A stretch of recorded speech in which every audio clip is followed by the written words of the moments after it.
सांगलीत सराईत गुन्हेगाराचा पाठलाग करून भोगसून निर्घुण खून, तिघा हल्लेखोरांचे कृत्य.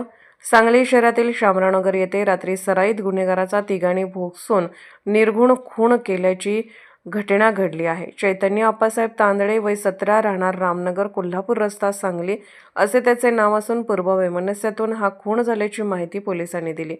चैतन्य तांदळे हा सराईत गुन्हेगार असून त्याच्या विरुद्ध यापूर्वी खुनाचा गुन्हा दाखल होता.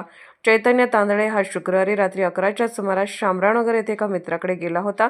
संबंधित मित्राला सोबत घेऊन शामरावनगरमधून जात असताना या ठिकाणी दबा धरून बसलेल्या 3 सराईत हल्लेखोरांनी त्याच्यावर चाकूने हल्ला चढवला. चैतन्य तांदळे याच्यावर हल्ला होताच त्याच्यासोबत असणाऱ्या अल्पवयीन मित्राने घटनास्थळावरून पलायन केले. दरम्यान 3 जणांनी चैतन्य तांदळे याच्यावर हल्ला चढवला. चैतन्य तांदळे याच्या डोक्यात, मानेवर, पोटात वरमे घाव बसल्याने तसेच त्याच्या डोक्यात पेविंग ब्लॉक घातल्याने तो जागीच ठार झाला. चैतन्य तांदळे याचा मारेकऱ्यांसोबत काही दिवसांपूर्वी वाद झाला होता. या वादानंतर मारेकरी त्याच्या मागावर होते. शुक्रवारी रात्री चैतन्य तांदळे हा सापडल्याने हल्लेखोरांनी त्याच्यावर चाकूने हल्ला चढवला.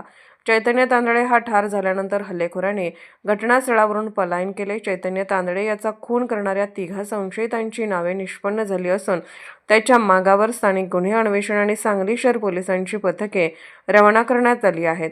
संशयितांनी चैतन्य याचा पाठलाग करून हा खून केला. दरम्यान घटनास्थळी पोलीस अधीक्षक संदीप घुगे, अपर पोलीस अधीक्षक कल्पना बारवकर, पोलीस उप अधीक्षक संदीप भागवत, पोलीस निरीक्षक अरुण सुगावकर यांनी भेट देऊन पाहणी केली.